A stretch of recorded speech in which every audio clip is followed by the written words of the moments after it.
Assalamualaikum warahmatullahi wabarakatuh. Salam sejahtera untuk kita semua. Shalom, Om Swastiastu, Namo Buddhaya, salam kebajikan, Rahayu. Dengan segala hormat, karena kebetulan saya juga menjadi Ketua Dewan Pembina Ideologi Pancasila, jadi harus selalu mensosialisasikan, yaitu yang telah disetujui, selalu mengucapkan kalau saya begini seharusnya berdiri, tetapi juga tetap saja untuk duduk. Nah, nanti disambut juga dengan salam Pancasila. Tentu sebelumnya saya ingin mengucapkan banyak terima kasih kepada para tamu-tamu yang sangat saya hormati dan tentunya anak-anakku yang sudah datang. Khas PDI Perjuangan, bagi para tamu itu kalau mau tahu, PDI itu kalau boleh datang itu maunya semua juga mau datang, tetapi saya kan bilang terus tempatnya mau di mana. Jadi hanya yang datang kali ini adalah mereka yang tentunya di dalam struktur itu yang pada mewakili. Tentu yang kami ingin sampaikan adalah rasa hormat dan terima kasih. Sayangnya Pak Mardiono tidak bisa hadir, tapi diwakili oleh Bapak Rusli Effendi, Wakil Ketua Umum, lalu Bapak Dr. Usman Sabta, Ketua Umum Hanura, Bapak Haritanu Sudipyo, Ketua Umum Perindo. Lalu saya harus mengatakan, karena saya waktu mereka bertiga itu minta pada saya, kalau kami bergabung, yang lucu bilangnya begini, Ibu, kalau kami koalisi enggak bisa. Saya langsung bilang begitu, karena saudara-saudara sekalian, anak-anakku tersayang, harus di stressing bahwa banyak sekali mereka yang salah. Karena dalam sistem ketatanegaraan kita, boleh tanya pada Pak Mahfud, sistem kita adalah presidential system, jadi bukan parlementer. Jadi sebetulnya kita ini tidak ada koalisi lalu oposisi. Jadi memang agak susah sebetulnya, karena kalau tidak ikut lalu apa ya? Jadi saya bilang pada mereka bertiga, kerjasama. Karena memang begitulah, tidak bisa koalisi karena kita sistemnya nanti parlementer. Oleh sebab itu saya mohon dengan segala hormat saya, dari kalangan pers juga harusnya memberikan sebuah pembelajaran masukan yang benar daripada sistem kenegaraan kita. Lalu kalau ada yang bertanya pada saya, kalau tidak ikut, tidak ini, ya itu artinya ya tidak ada bersama-sama. Jadi semua pada diam. Nah, itu yang saya ingin stressing. Beliau bertiga, dan setelah pemilu pileg presiden, beliau juga bertiga Tiga mengatakan pada saya, karena saya juga bertanya bahwa ini pilpres sudah dinyatakan selesai, tetapi tentu saya ingin menanyakan Bapak bertiga bagaimana? Saya masih terus mau ikut sama PDI Perjuangan. Untuk itu saya tentunya sangat berbesar hati dan mengucapkan beribu-ribu terima kasih, karena sebetulnya harusnya begitulah tata krama yang namanya di negara kita ini. Lalu ada seorang senior partai, sudah lama enggak pernah muncul.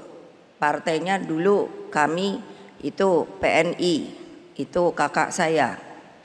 Dulu kami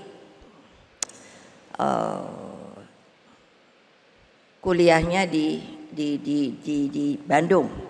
Saya di Pajajaran, kakak saya di ITB. Tapi akibat tahun 65 saya enggak tahu kenapa kita terus tidak boleh kuliah. Jadi kakak saya itu Bapak Guntur Soekarno Putra. Sekarang mulai tambah cerewet. Kenapa? Karena dari dulu saya suka bilang pada beliau, saya bilang mentang-mentang sudah kader inti. Kalau dulu di PNI ada kaderisasi dan yang paling tinggi adalah kader inti. Tapi saya masih keroco.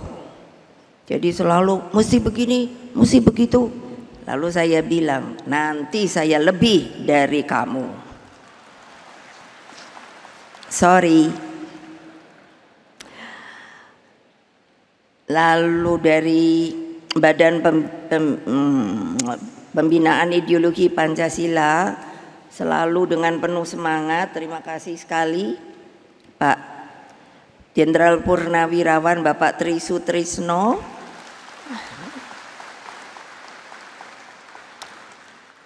Ketutupan apa ya, mana ya? Oh, yang juga adalah Wakil Presiden RI ke-6. Mereka tamu-tamu saya undang, saya juga bertanya begini, monggo siapa yang mau datang, saya terima kasih sekali.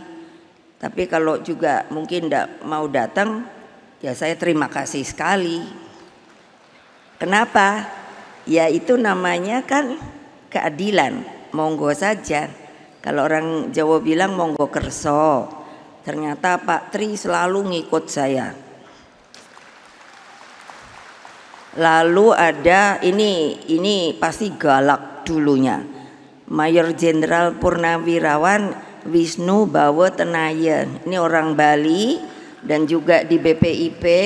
Karena kenapa saya bilang galak? Karena tadinya beliau di Kopassus. Saya ajak ke BPIP kok mau ya. Alhamdulillah. Lalu ada Romo Beni Susetio, ada ya? Di mana ya?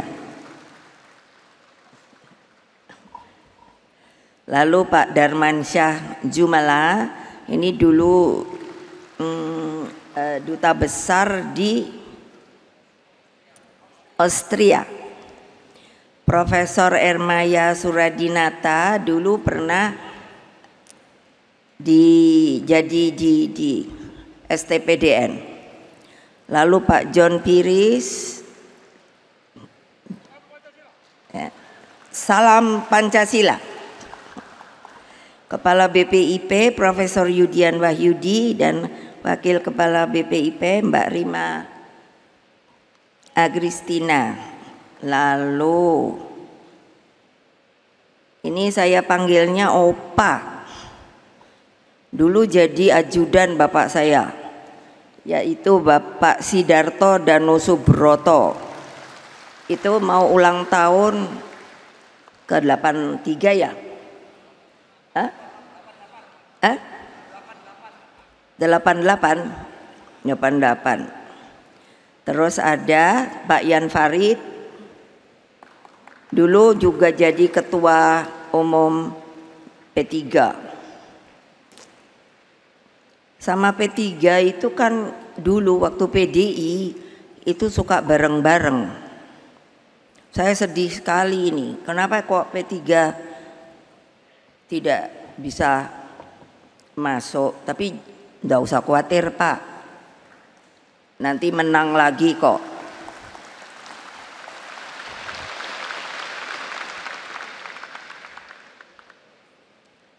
Lalu menteri, ini para menteri, lalu ada Menteri Pariwisata Ekonomi Kreatif Pak Sandiaga Uno,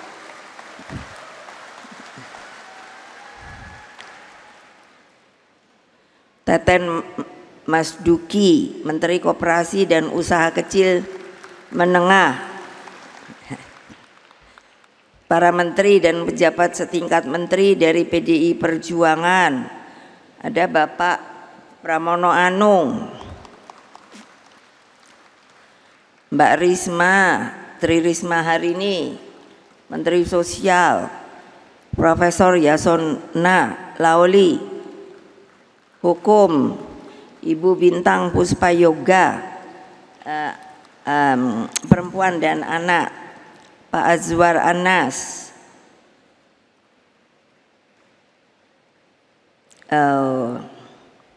Pan RB, Hasto Wardoyo, BKKBN. Ibu-ibu senang sama beliau ya, karena beliau ini ngurusi keluarga berencana dan stunting. Dan yang terakhir Hendrar Prihadi, saya suka lupa, susah banget ininya. Jadi, dan tentunya tidak akan lupa, yaitu banyak sekali juga para tokoh masyarakat sipil, pers, para purnawirawan TNI Polri, ada Pak Andi Wijayanto, mana dia ya? Oh itu di sana. Pak Andi Wijayanto itu putranya Pak Theo Safei. Dulu ada di PDI sampai PDI Perjuangan. Terus ada Pak Andika Perkasa.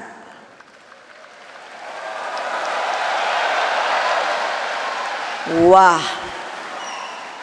kok ternyata banyak fans ya. Jadi agak curiga ya.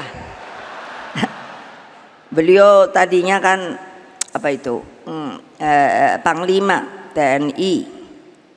Lalu Pak dari sejarah Profesor Asfi Marvan Adam, mana ya? Beliau ini kalau mau ditanya soal sejarah itu aduh hebat sekali. Pak Muhammad Sobari, mana ya?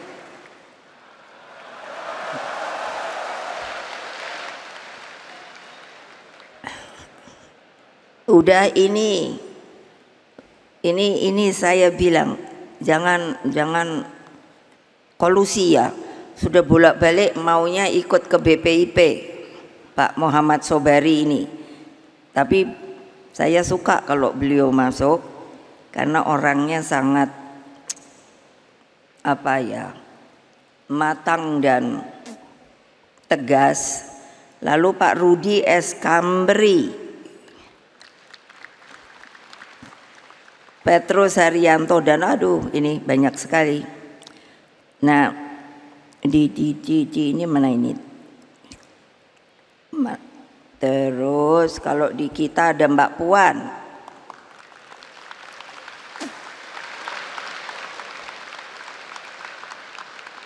Mbak Puan, saya bilang pada Mbak Puan apa? Sebagai ketua DPR, wah pergi ke luar negeri terus. Tapi itu kerja loh, bukannya jadi turis. Jadi saya kalau beliau pamit kemarin ikut di Bali, lalu kapan itu ke Meksiko. Jadi terus saya bilang gantianlah sama saya deh yang jadi anggota ketua DPR, kamu yang jadi ketua umum.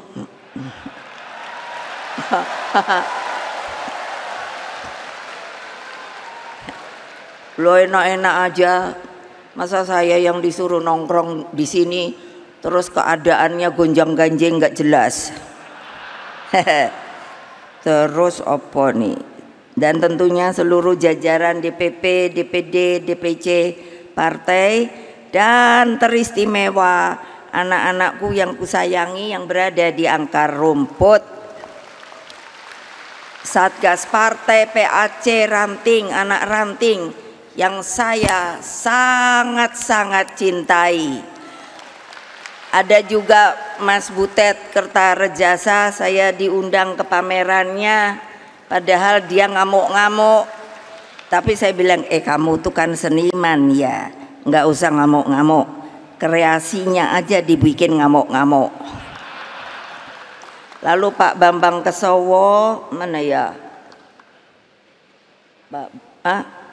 Mana? Nah itu Pak Bambang Kesowo dulu jadi sekretaris sekneknya saya. Lalu ada juga Pak Lukman Hakim Saifuddin, ini putranya Pak Saifuddin Zuhri.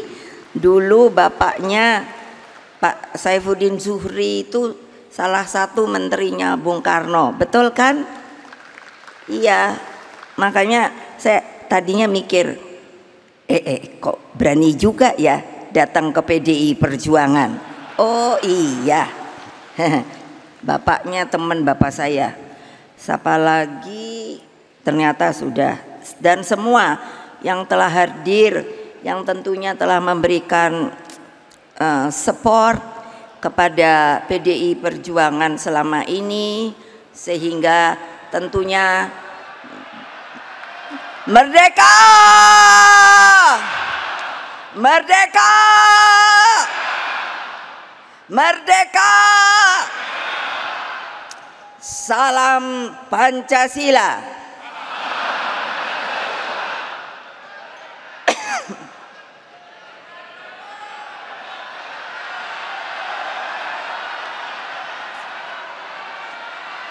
Opo?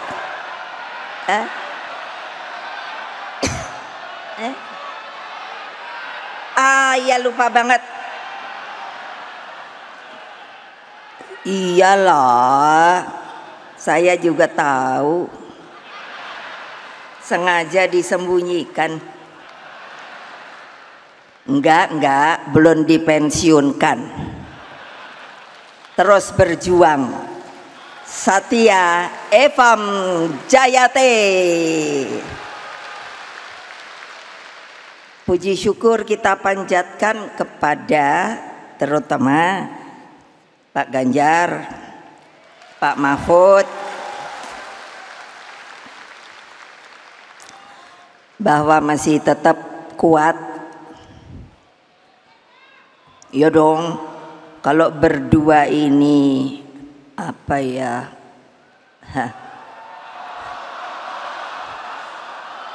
lemes ya, biar saya teriak-teriak ya gimana ya. Mudah-mudahan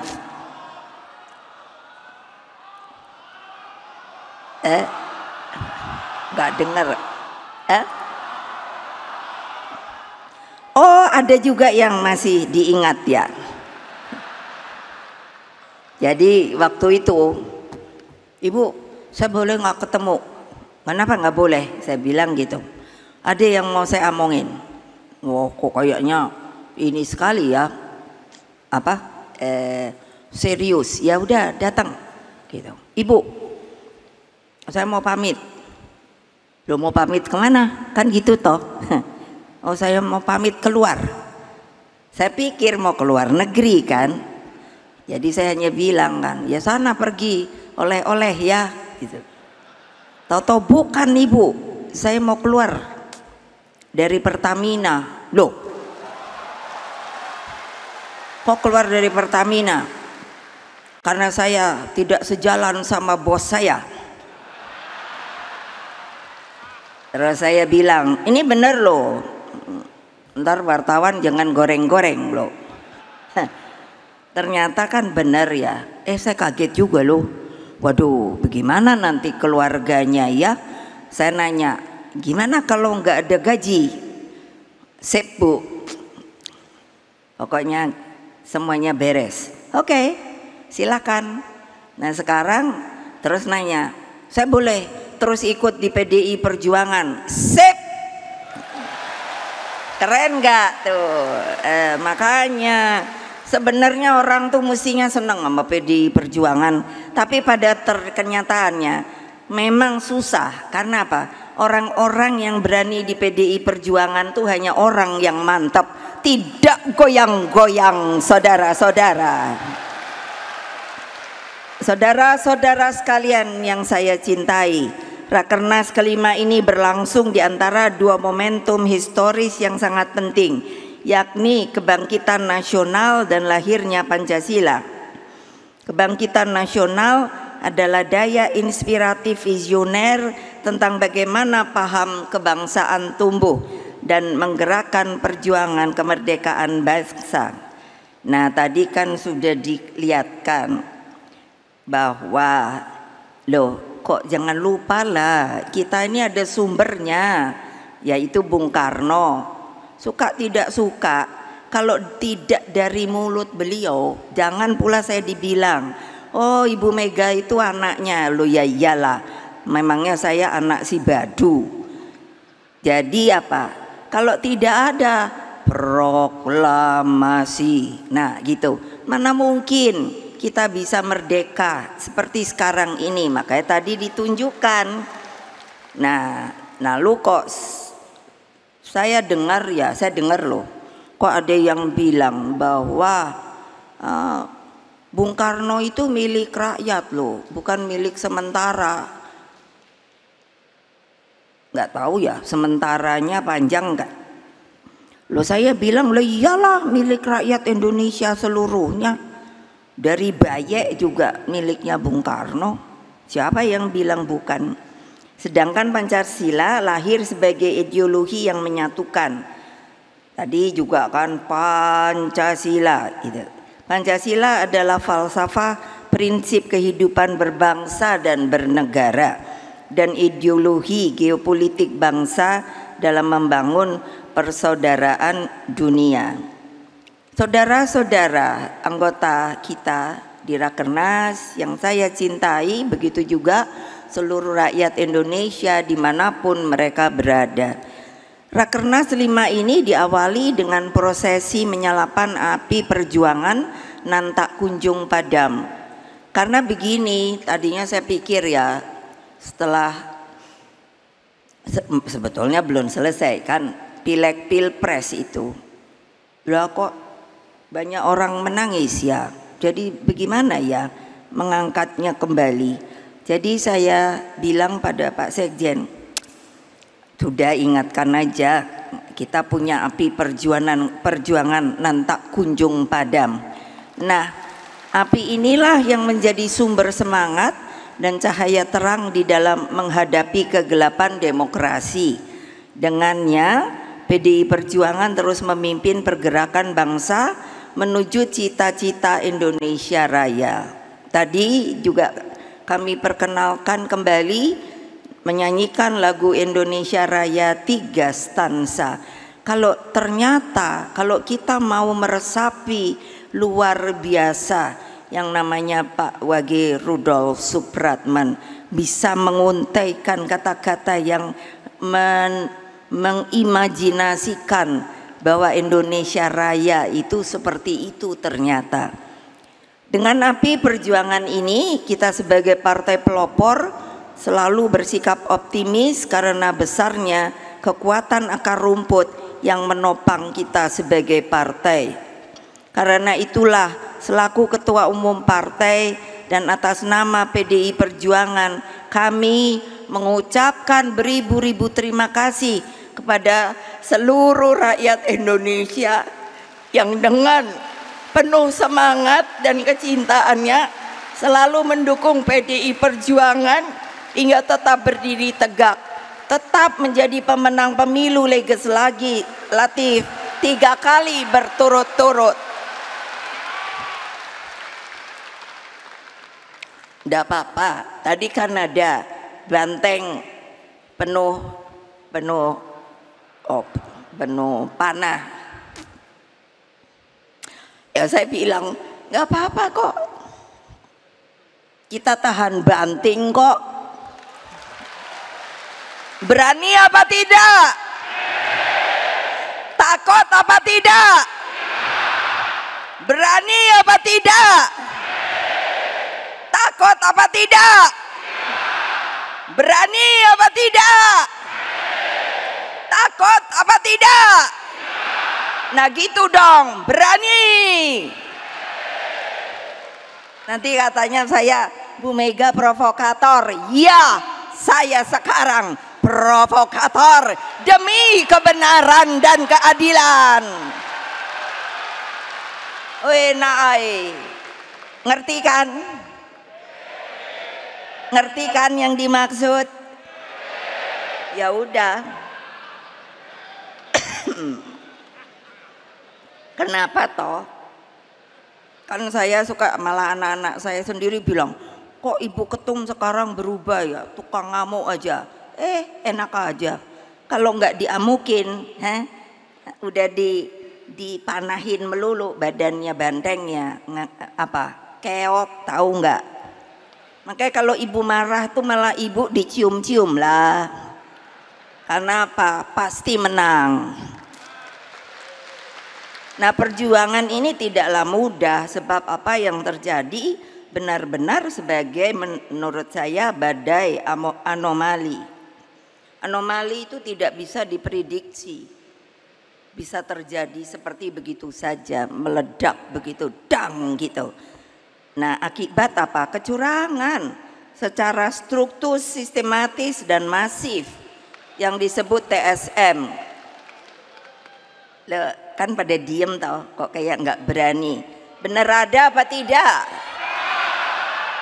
Bener ada apa tidak?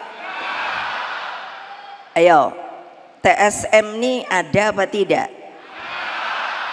Ya memang ada, saya tahu kok. Kan semuanya pada mengatakan sepertinya tidak. Oh tidak, seperti KPU-nya bilang, oh itu kan jujur, jurdil, jujur adil, luber, langsung umum bebas rahasia. Loh, padahal tuh KPU lu yang ngomong. Hadirin sekalian, reformasi itu lahir sebagai koreksi menyeluruh pada waktu itu terhadap watak pemerintahan otoriter untuk mewujudkan sebuah negara hukum yang demokratis. Dalam proses ini, partai politik, pers, supremasi hukum, sistem meritokrasi, dan pemilu yang jurdil harus hadir dalam sebagai satu ekosistem demokrasi. Dalam masa kepemimpinan saya sebagai Presiden kelima Republik Indonesia, reformasi telah memisahkan TNI dan Polri. Kedua lembaga negara ini dituntut profesional, melepaskan dirinya dari dwi fungsi ABRI dan bersikap netral dalam setiap pesta demokrasi. Jadi saya jadi ingat ketika menjadi selaku mandataris MPR terakhir, saya menerima penugasan untuk memisahkan TNI dan Polri. Pada waktu itu suasana kebatinan saat itu berangkat dari kenyataan bagaimana namanya waktu itu Angkatan Bersenjata Republik Indonesia selama Orde Baru digunakan sebagai mesin politik melalui fungsi sosial politiknya. pemisahan ini jangan lupa loh, ini keputusan MPR loh, tab MPR-nya ada. Dilakukan sebagai kehendak rakyat. Dalam proses itu saya berharap agar TNI dan Polri dapat belajar dari para seniornya. Jadi bukan mau sombong, mau keren. Saya ini memang benar anak presiden. Jadi saya kenal Pak Jenderal Sudirman. Beliau orangnya sederhana banget, pakai pici. Padahal beliau kan sebenarnya guru loh, tapi diangkat oleh Bung Karno pada waktu itu menjadi Panglima Besar Jenderal Sudirman. Ada namanya Pak Urip Sumoharjo, Pak Gatot Subroto, dan lain-lain. 7 pahlawan revolusi, begitu loh. Menurut saya mereka orang yang punya karakter. Jadi saya kan suka lihat gitu. Saya apa ya yang setelah merdeka ini yang namanya TNI dan lain sebagainya. Makanya tadi ada Pak Andika. Nah itu. Saya suka bilang, saya panggilnya Dik gitu. Dik, yang namanya TNI ki ngopo kok kayak gini ya? Gimana sih? Ya nanti dah kita ngomong. Lalu Polri ada sumber keteladanan dari Pak Jenderal Hugeng. Pak Hugeng itu hidupnya sederhana. Dia sahabat saya. Betul. Rumahnya itu di jalan. Sekarang ganti nama, dulu apa ya namanya? Jalan apa itu? Siapa yang tahu ya? Ya betul, Jalan Madura. Sekarang jalan apa ya, lupa saya. Saya sering ke rumahnya karena apa? Putrinya sahabat saya. Jadi seneng ngobrol dan lain sebagainya. Terus kenal sama ibunya. Beliau senengnya kan nyanyi Hawaiian. Terus sangat-sangat menurut saya, kapan polisi bisa seperti Pak Hugeng lagi ya? Betul. Nah, yang saya kaget adalah ketika beliau meninggal. Jadi dengar dari putrinya, mereka pindah ke daerah selatan ya. Itu rumahnya itu rupanya masih milik polisi tadinya, rumahnya loh yang di Jalan Madura itu. Yang lucunya waktu saya tinggal di rumah ibu saya itu di Kebayoran Jalan Sriwijaya, kalau saya mau ke Jakarta itu suka berpapasan dengan Om Hugeng, saya panggil itu pakaian lengkap polisi, jenderal, bintang, terus apa coba? Naik sepeda. Saya kan jadi berhenti ya. Om, ngapain? Kok mau ke kantor? Kan kantornya di Jalan Trunojoyo. Om, ngapain kok naik sepeda? Orang pakaian jenderal nanti diomongin orang loh. Loh, ini namanya jenderal merakyat. Oh gitu ya. Iya benar. Nanti dia kalau ketemu masih ada beca, ntar kalau ada tukang beca berhenti deh, saya liatin aja gitu. Terus saya juga bertanya lagi, kapan ya polisi sekarang ini itu tidak mengintimidasi rakyatnya sedikit-sedikit. Kalau ini terus diintimidasi loh, terus nanti pasti ada yang oh Ibu Mega fitnah. Enggak, saya ngomong gitu aja, orang memang ada buktinya lah, tapi kan saya diem aja. Tapi kan kita ini bukan rakyat Indonesia, warga negara Indonesia. Yes, partai kita ini Pak Mahfud sah apa tidak? Sah apa tidak? Nah sah kan? Lah kok kita di TSM, betul apa tidak? Ayo mikir. Lo ya lo. Jadi kan ini gonjang-ganjingnya ya anomali, no? Masa TNI Polri dibawa lagi ke politik praktis sebagaimana kita rasakan dalam Pilpres yang baru saja berlalu. Saya tuh sedihnya ya gitu, kok saya ini presiden ketika pemilu langsung pertama lo bertanggung jawab berhasil lo. Lo iya lo kok sekarang pemilunya langsung tapi kok jadi abu-abu gitu. Sudah direkayasa. Itu kurang apa lo? Semuanya berkata civil society, ahli hukum dan lain sebagainya. Kok sepertinya nggak ada yang akan bilang oh ya betul, bukan begitu seharusnya. KPU-nya juga diam, Bawaslu-nya nggak ada suara. Jadi kan saya mikir, masa saya ndak boleh bersuara? Saya boleh dong bersuara. Katanya kita ini negara demokrasi, menjalankan demokratisasi. Untuk apa ada reformasi? Kalau reformasi sekarang menurut saya kok sepertinya hilang atau dalam sekejap.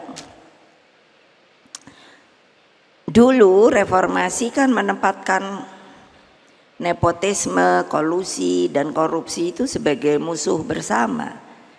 Dan oleh sebab itu lahirlah Komisi Pemberantasan Korupsi. Itu juga saya loh yang buat. Heran loh, yang barang bagus-bagus tapi sekarang dipergunakannya menjadi tidak bagus. Kenapa ya? Itu kesalahan siapa ya? Nah begitu loh, makanya aduh nih Mahkamah Konstitusi juga sama. Kenapa? Bisa diintervensi oleh kekuasaan. Nampak jelas melalui keputusan terhadap perkara nomor 90 yang menimbulkan begitu banyak antipati. Ambisi kekuasaan, sukses mematikan etika, moral, dan hati nurani hingga tumpang tindih kewenangannya dalam demokrasi yang sehat, terlebih dalam sistem politik dalam sebuah negara kesatuan yang berbentuk republik. Seharusnya hanya ada satu lembaga di tingkat nasional yang memiliki fungsi legislasi. Dengan demikian, setiap penambahan materi muatan dalam suatu undang-undang harus lahir melalui proses legislasi di DPR RI, bukan melalui judicial review di MK sebagaimana terjadi akhir-akhir ini. Ini ketua umum partai loh yang ngomong, bukannya Ibu Mega secara pribadi loh. Dalam kaitan ini MK hanya memiliki kewenangan menguji dan memutuskan apakah suatu undang-undang sesuai atau bertentangan dengan konstitusi. MK itu ya saya yang mendirikan loh. Coba bayangkan kok barang yang saya bikin itu digunakan tapi tidak dengan makin baik. Waktu saya presiden tuh banyak loh. Nanti kalau saya beberin semua, nanti ada yang bilang, oh Ibu Mega sombong banget. Enggak. Sampai waktu saya mendirikan, saya sangat ingat. Saya minta dicarikan tempatnya. Wah, tahu-tahu mau enggak tahu di daerah mana. Saya bilang, enggak. Ini sebuah Mahkamah Konstitusi yang harus berwibawa. hakim-hakimnya mesti punya karakter kenegarawanan sehingga dapat mengayomi seluruh hak-hak rakyat yang ada di dalam kedaulatan rakyat kita di yang namanya di negara kesatuan Republik Indonesia. Coba, makanya sampai saya cari-cari, akhirnya dapat keren tempatnya, yaitu yang saya bilang masuk di dalam ring 1 istana. Apa artinya? Dia adalah tempat yang harus dijaga. Ring 1 istana itu saya tahu adalah tempat-tempat yang memang harus dijaga. Artinya supaya apa? Dia berwibawa, nggak gampang-gampang. Ini yang salah siapa ayo? Ayo.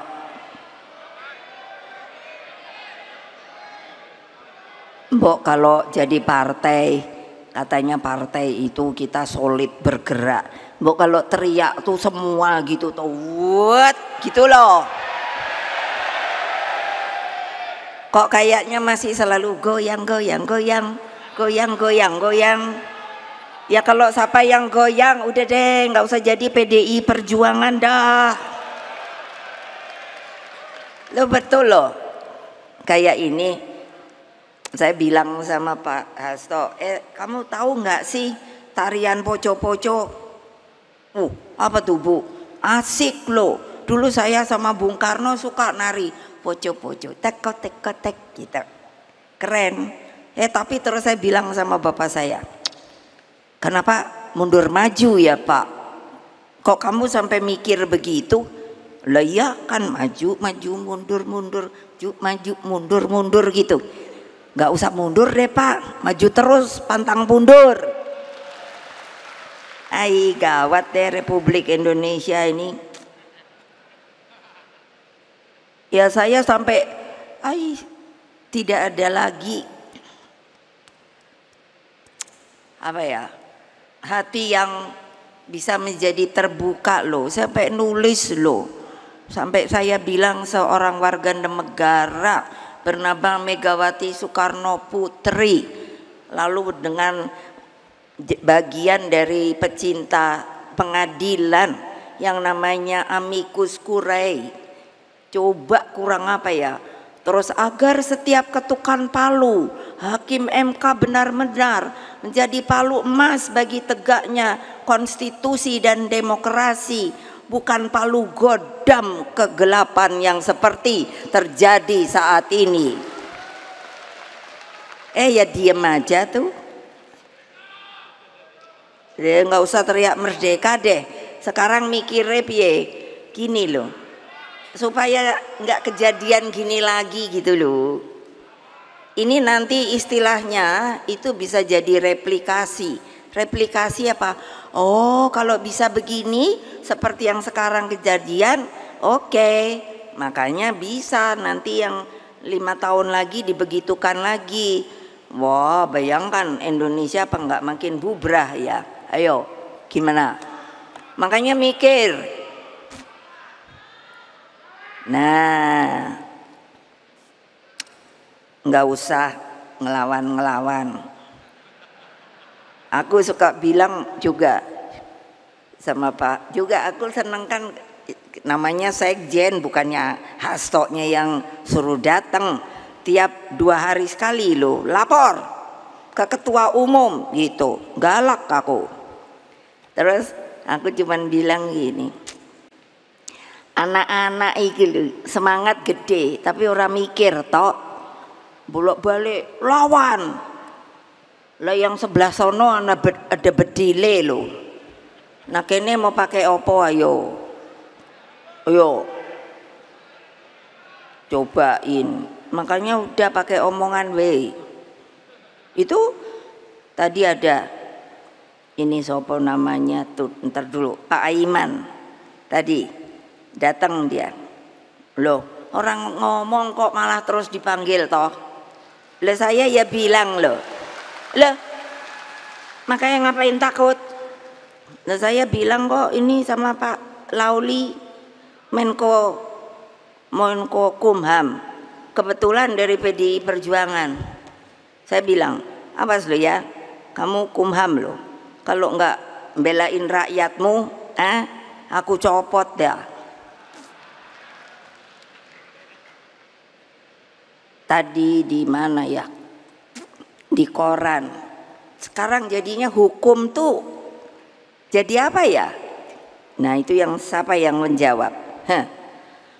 Pemilu ini sering dinyatakan sebagai pemilu loh paling buruk dalam sejarah demokrasi loh. Pernyataan ini banyak disuarakan oleh para akademisi, para tokoh masyarakat sipil, guru besar, hingga seniman, budayawan. Namun hal yang begitu menyedihkan saya adalah terjadinya pengingkaran terhadap hak kedaulatan rakyat itu sendiri. Makanya saya tadi nanya, PDI Perjuangan tuh sah apa tidak? Ya Pak Mahfud aja yang ahli hukum bilang sah. Lah orang daftar ke KPU diterima, terus sah, boleh tekan tuk, boleh mengikuti pemilu. Lah kok kene sing dikuyo-kuyo. Hal ini dibuktikan melalui praktek penyalahgunaan kekuasaan dengan menggunakan sumber daya negara demi kepentingan elektoral. Intimidasi hukum terjadi atas nama kekuasaan. Berbagai kerusakan demokrasi inilah yang disoroti oleh Profesor Arif Hidayat, Profesor Zaldi Isra, dan Profesor Eni Nurbaningsih melalui dissenting opinion mereka. Saya senang banget masih ada yang berani menyampaikan dissenting opinion, jadi berbeda. Ini baru pertama kalinya loh terjadi dalam sejarah sengketa Pilpres. Lah sekarang kok MK-nya dikutik-kutik. Itu loh, ayo semuanya pada mikir deh. Dengan realitas tersebut menjadi perenungan kita bersama. Bukankah ketika gagasan pemilu presiden dilaksanakan secara langsung, seluruh asumsi yang ada saat itu berangkat dari hipotesis bahwa kecurangan yang sifatnya terstruktur, sistematis dan masif mestinya tidak akan mungkin terjadi. Namun seluruh asumsi tersebut ternyata terbukti itu bisa dijungkir balikan.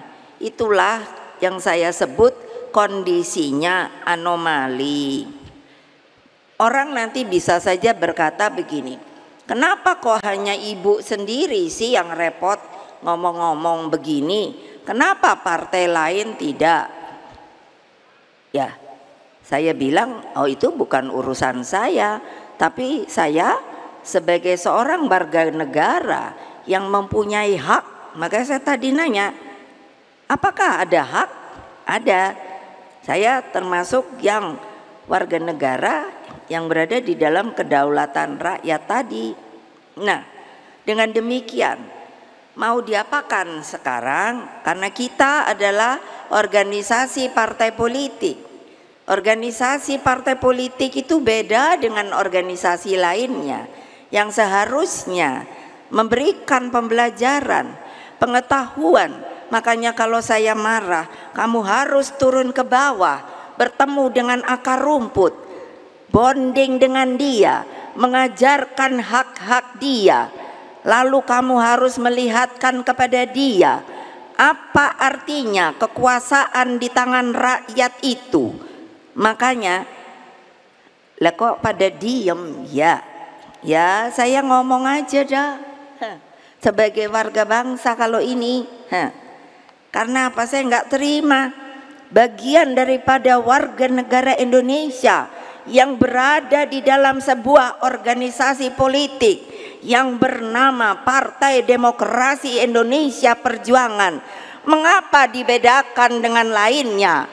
Sepertinya kita ini orang yang bukan warga negara Indonesia, dibuat dengan cara-cara sistematis, terukur dan masif untuk bisa hanya sebenarnya secara prosedural dan formal kekalahan ini untuk dibuktikan bahwa ini adalah telah dipergunakan sebagai hak rakyat yang tapi sebenarnya salah, 1000% salah, karena tidak dijalankan secara jujur dan adil, saudara-saudara.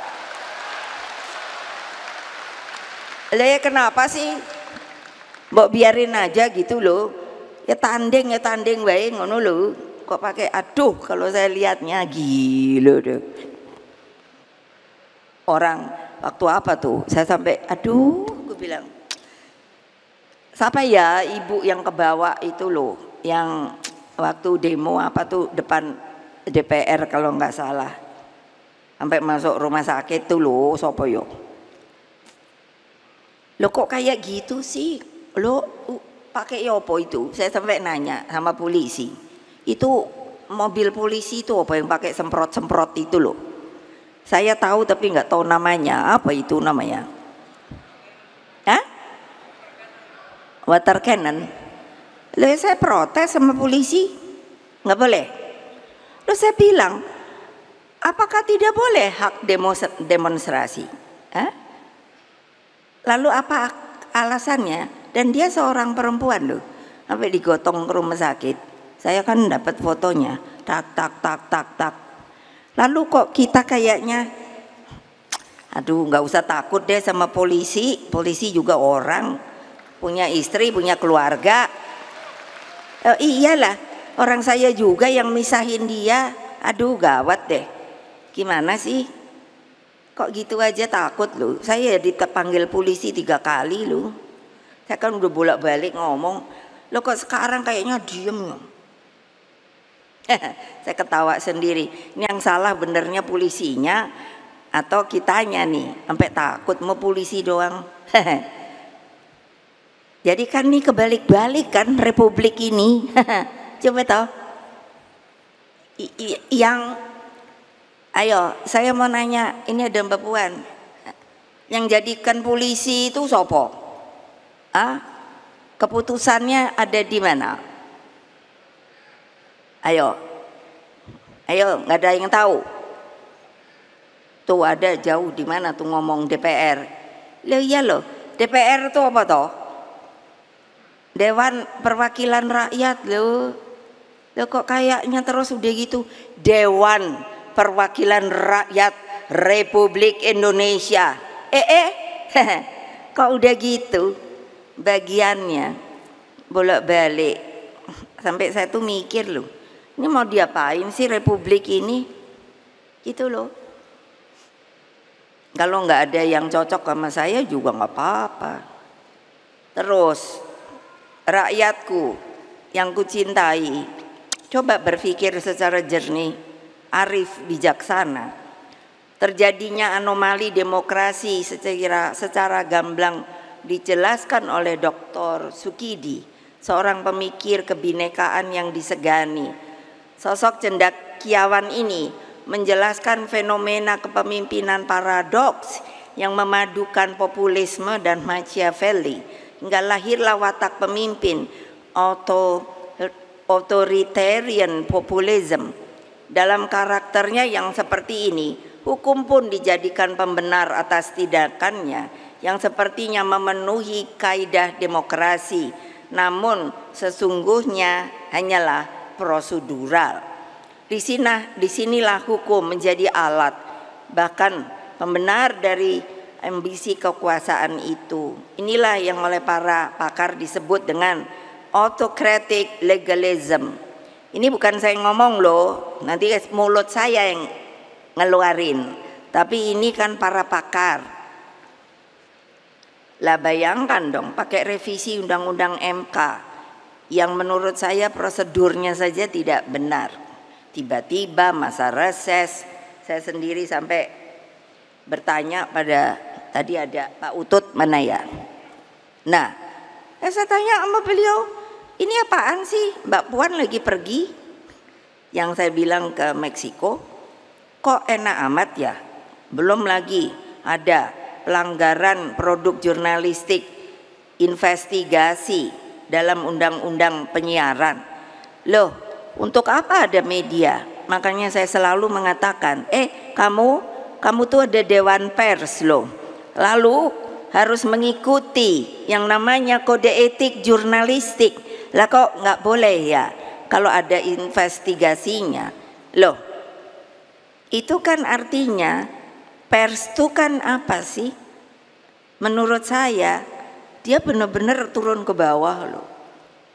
Saya banyak teman dulu kan waktu PDI, wah saya mah pers itu suka makan lesehan itu kalau di Kebayoran tuh apa yo, dekat opo yo. Dulu ada lesehan ini loh, nasi opo itu ya, nasi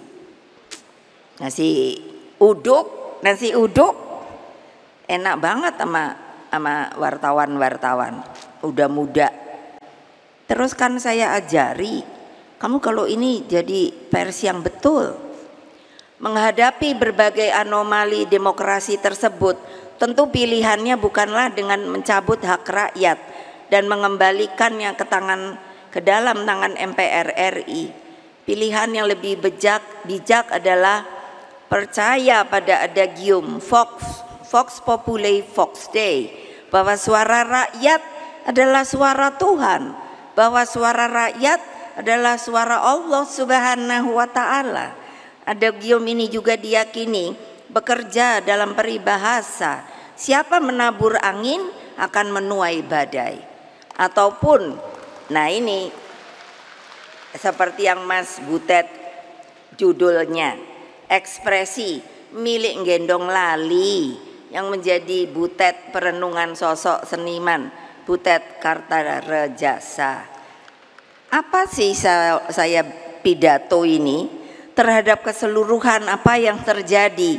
PDI Perjuangan diajarkan oleh sejarah untuk percaya pada Satyam Eva Jayate, bahwa kebenaran apapun juga, kapanpun juga pasti akan menang. Inilah tema sentral Rakernas kelima PDI Perjuangan. Hadirin sekalian, mungkin dipikir ibu tuh apa sih pakaian Sanskrit. Ini saya belajar sejarah loh. Saya dapat spirit ini itu ketika Raden Wijaya sedang dikuyok-kuyok pada akhir abad ke-13. Ternyata pejangan itu diberikan oleh seseorang. Kamu jangan putus asa. Bung Karno mengajarkan kepada kita bahwa kita harus punya yang namanya kesabaran revolusioner, bahwa kita terus bergerak, solid bergerak, terus maju terus, tidak pantang mundur. Untuk apa? Mencapai kemenangan. Untuk apa? Supaya rakyat bisa menjadi benar-benar mempunyai kedaulatan rakyatnya. Itulah tugas dari partai kita, PDI Perjuangan, saudara-saudara. Siapa yang tidak setuju, angkat tangan.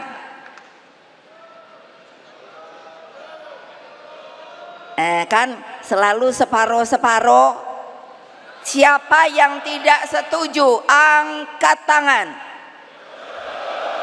Apa artinya? Kalau nggak setuju, sebagai ketua umum di sini saya mengatakan, keluar kamu. Tidak perlu ikut dengan partai kami, karena partai kami adalah partai yang mempunyai keteguhan dan kesabaran yang luar biasa. Siapa yang nggak mau ngikut? Ya iyalah, udahlah, nggak usah zona nyaman melulu.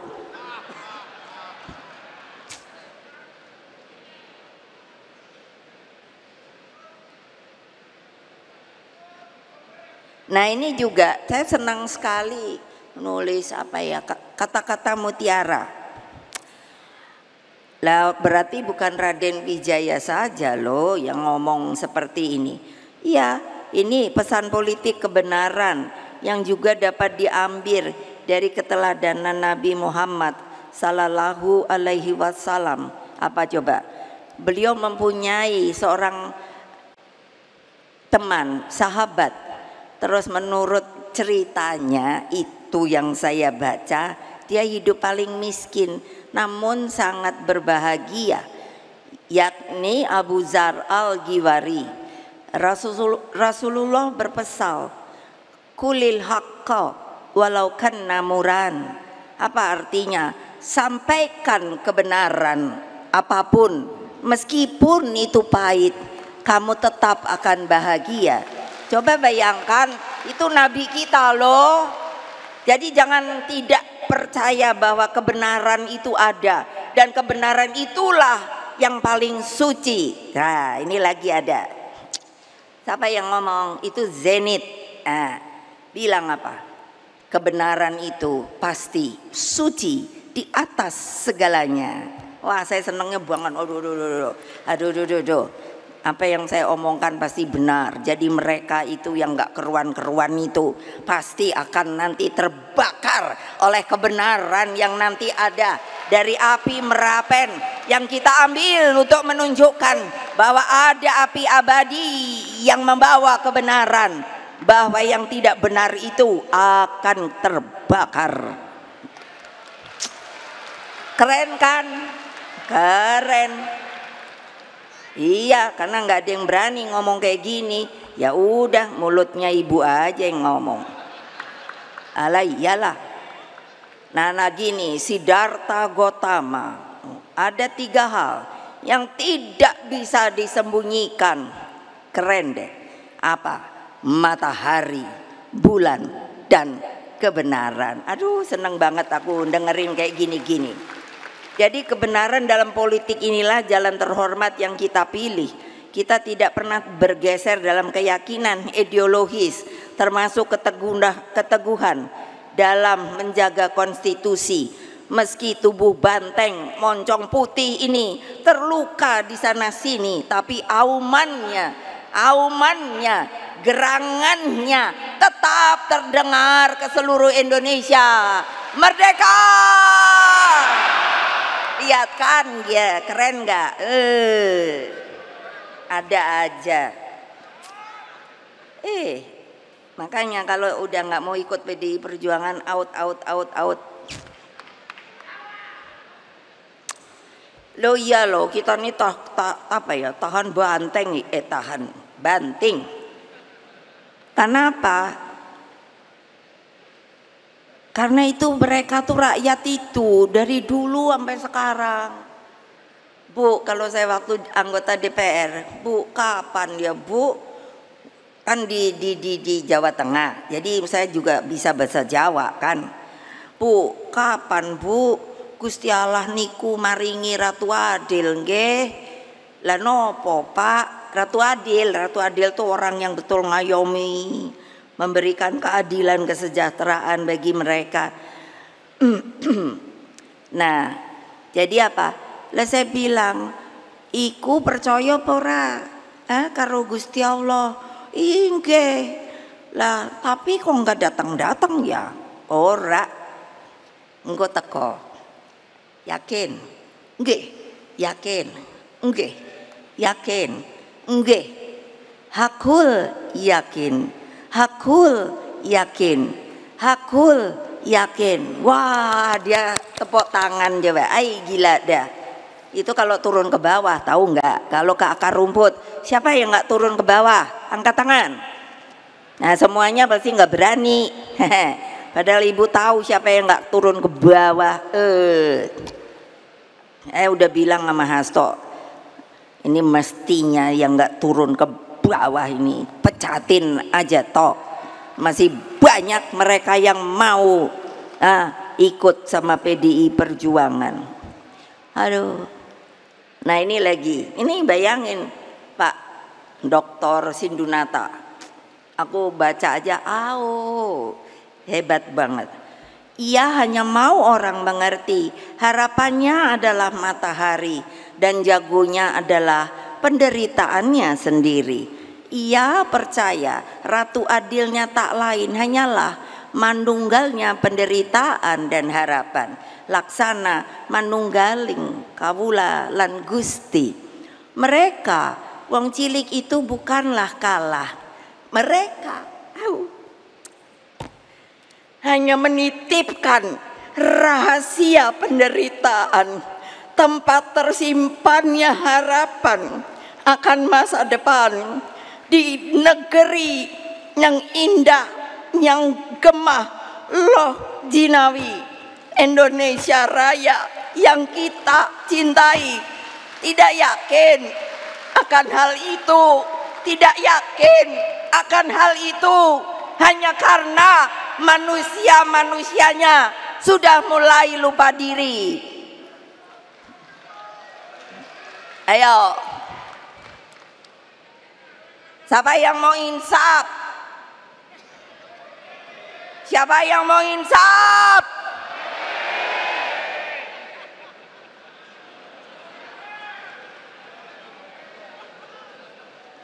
Saudara-saudara sekalian, rakyat Indonesia yang saya cintai dan banggakan dengan tulus, ikhlas, sudah menjadi tugas sejarah kita untuk tidak pernah berhenti berjuang, mengangkat harkat dan martabat para petani, buruh, dan nelayan. Ini bukan hanya slogan, namun benar-benar menjadi basis keperpihakan partai. Saudara-saudara tahu enggak sih bahwa apa? Para petani kita, itu mbok pergi deh, temuin deh, bahwa apa?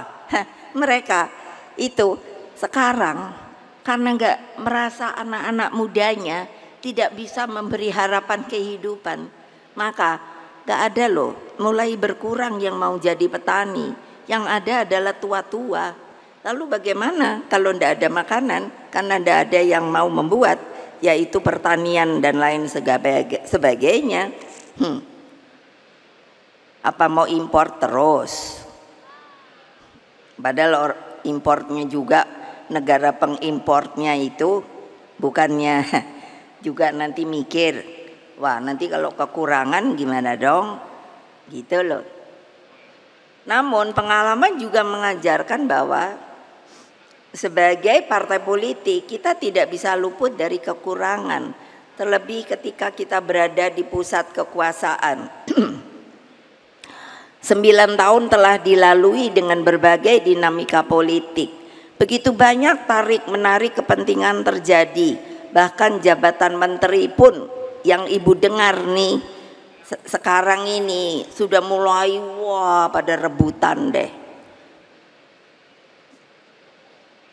Ketika menghadapi krisis multidimensi, saya lebih memilih membentuk kabinet yang ramping dengan jumlah menteri 33, tapi bersifat apa? Zakon kabinet, kabinetnya yang profesional. Jadi benar, the right man in the right place. Terbukti krisis dapat diatasi dan seluruh hutang terutama dengan International Monetary Fund dapat dilunasi. Pertanyaan saya, ayo mikir, utang kita ini gimana cara bayarnya? Ayo mikir, mikir loh, jangan enak-enakan tidur loh. Ayo ibu-ibu itu, kayak apa kalau terjadi? Gimana? Ya silakan. Di dalam mensikapi politik ke depan, sebagai partai yang memiliki sejarah panjang di dalam memperjuangkan demokrasi, kita tetap menempatkan penting adanya checks and balances, bahwa demokrasi memang memerlukan kontrol dan penyeimbang. Namun kita juga tidak menafikan bahwa berpolitik mengandung esensi untuk selalu mendapatkan kekuasaan. Hanya bedanya apa toh? Yaitu strategi dan cara untuk mendapatkan kekuasaan lah yang membedakan kita dengan yang lainnya.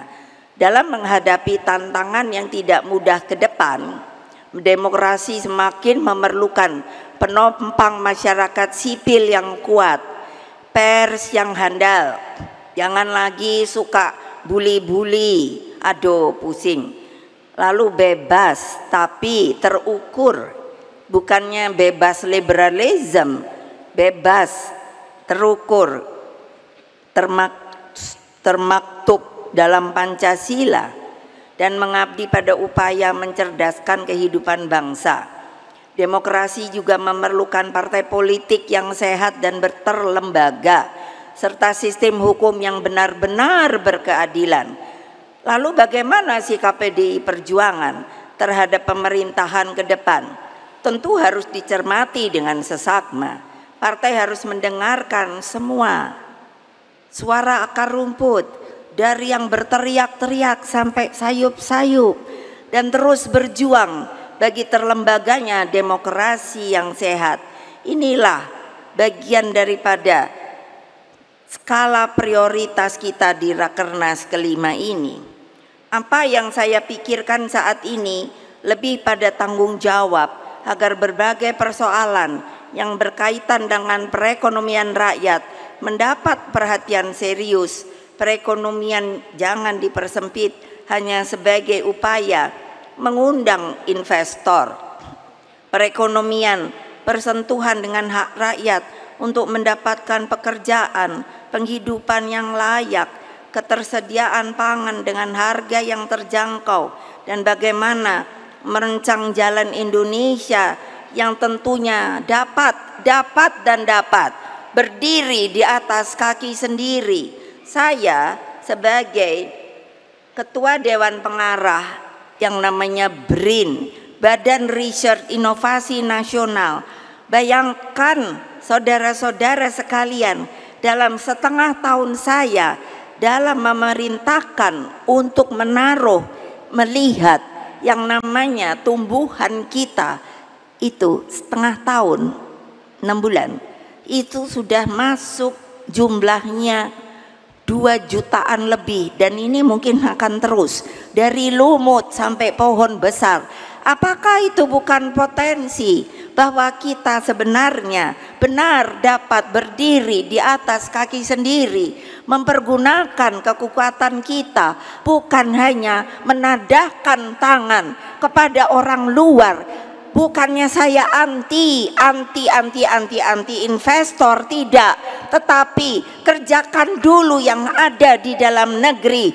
Baru kalau sekiranya kita tidak bisa, maka kita dengan harga diri dan terhormat meminta untuk teman-teman kita yang berada di dunia luar.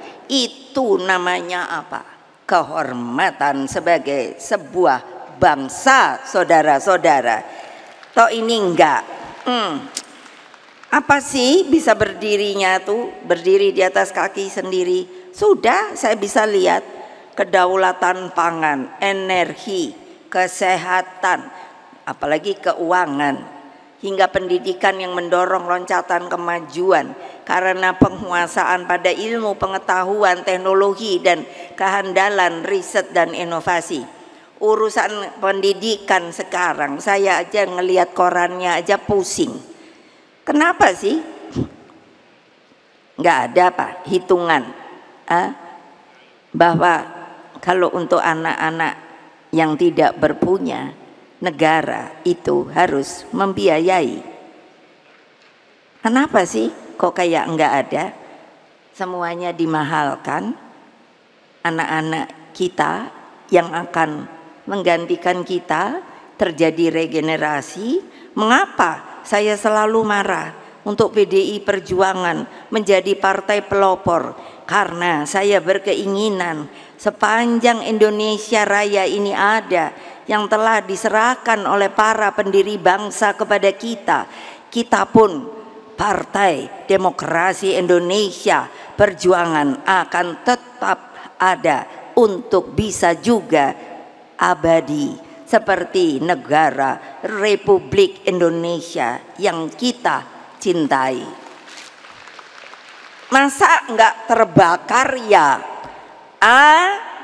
Kalau ngomong kayak gini nih, kayaknya hanya ala ibu ngomong begitu doang. Nggak ada namanya gerak di dalam jiwa kita bahwa itulah sebetulnya anugerah dari Allah Subhanahu wa Ta'ala, bahwa kita telah menjadi insan manusia warga negara dari sebuah negara terjajah menjadi negara yang merdeka dan berdaulat.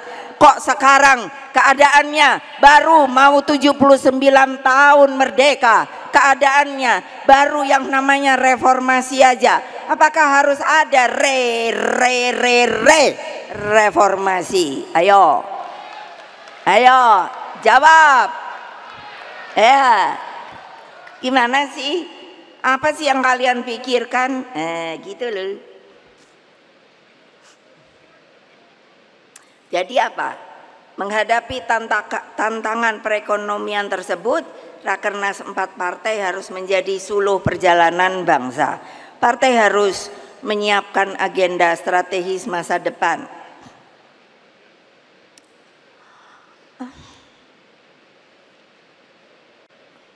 Namun pada saat bersamaan terus bergulat mencari solusi konkret atas berbagai persoalan saat ini. Lalu bagaimana ya? Ayo mikir. Siapa yang nggak mau mikir? Angkat tangan. Ya kan pasti nggak ada. Karena apa? Iya, kalau di depan ada ibu pada takut. Tapi kalau di belakang terus mulutnya begini, payah. Hadirin dan seluruh rakyat Indonesia yang saya cintai dan banggakan, mewakili PDI Perjuangan, sekali lagi saya mengucapkan terima kasih atas dukungan yang diberikan baik kepada PDI Perjuangan maupun dukungan yang telah diberikan kepada pasangan Ganjar Pranowo dan Mahfud MD. Kasihan loh, aku kan kalau sekarang ketemu orang nggak tahu tuh untuk menyenangkan atau sebetulnya nggak benar. Ibu, kenapa ya kok Pak Ganjar Pak Mahfud kalah ya? Padahal saya tuh nyoblosnya itu Pak Mahfud sama Pak Ganjar loh. Ya mana saya tahu, kenapa kamu nggak jaga? Aku bilang gitu. Orang rasanya juga sampai kita tungguin loh. Ya tanya sana sama yang bikin TSM. Terima kasih juga saya sampaikan kepada rekan seperjuangan dari Partai Persatuan Pembangunan, P3, Perindo, dan Hanura, serta seluruh relawan yang telah begitu setia berjuang. Kasihan loh kalau lihat angkatan yang apa namanya, sukarelawan dari angkatan tuh apa namanya? Atau Forum Penyelamat. Nah, Forum Penyelamat Reformasi dan Demokrasi. Saya kan ketemu, aduh semangatnya masih tinggi. Padahal udah mulai tua-tua kayak saya juga. Terus kalau saya tanya, semangat dong ya, siap ibu. Keren tuh Dika, mana dia? Bapak-bapakmu itu keren-keren, kamu jangan loyo loh. Pak Andika nih dianya kesang sama PDI Perjuangan loh. Sekarang dianya KTA-nya PDI Perjuangan loh. Asal jangan balelo aja kapan-kapan ya. Biarin dah kedengeran sama semua nih. Ai gawat deh. Terus apa lagi nih ya? Udah tinggal satu lagi. Aduh, percayalah tidak ada perjuangan yang sia-sia. Bung Karno menegaskan, bapak saya itu kan senang banget teriak-teriak. Mungkin lama-lama saya juga kayak dia teriak-teriak melulu. Jadinya selalu kan kayak tadi itu kan, aduh kalau udah dengerin, tapi rakyatnya kok seneng ya. Jadi Bung Karno bilang, for fighting a nation, there is no journey ends. Bersatu kita teguh, bercerai kita runtuh. Habis gelap, terbitlah terang. Semoga Allah yang Maha Kuasa meridhoi perjuangan kita.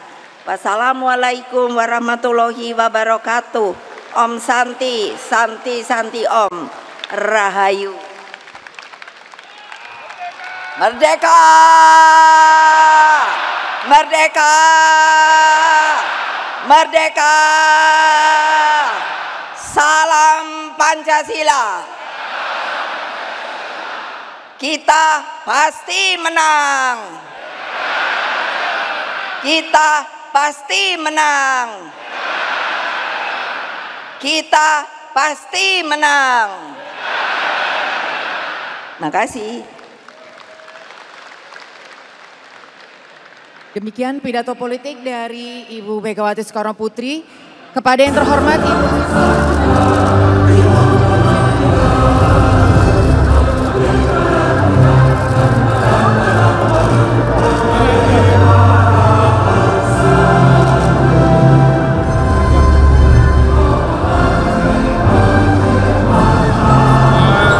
partai yang bergabung dalam kerjasama partai yang disebutkan Ibu Mega, bukan koalisi, tapi kerjasama partai, dan kerjasama itu sampai sekarang masih tetap utuh dan mempunyai marwah yang tinggi, dan sikap Bu Mega sama seperti sebelumnya. Artinya kalau PDI Perjuangan akan berada di luar pemerintahan, Hanura siap ikut ya Pak? Ya, apa yang dipimpin, apa yang disepakati itu yang akan kita laksanakan nanti. Oke? Ya Pak. Akan selalu berjuang untuk menang. Itu yang saya dapat tanggapi. Berarti Hanura akan bersama PDI di Pilkada? Ya, kita kan sudah kerjasama. Jadi bekerja sama itu harus yang langgeng. Ada daerah tertentu yang sudah ada nama untuk kerjasama pilkada, Pak? Oh, banyak. Di mana tuh Pak? Sebut satu dulu. Ya, sekarang saya masih ingat. Banyak sekali dari hampir semua provinsi. Oke. Ya, terima kasih. Terima kasih banyak.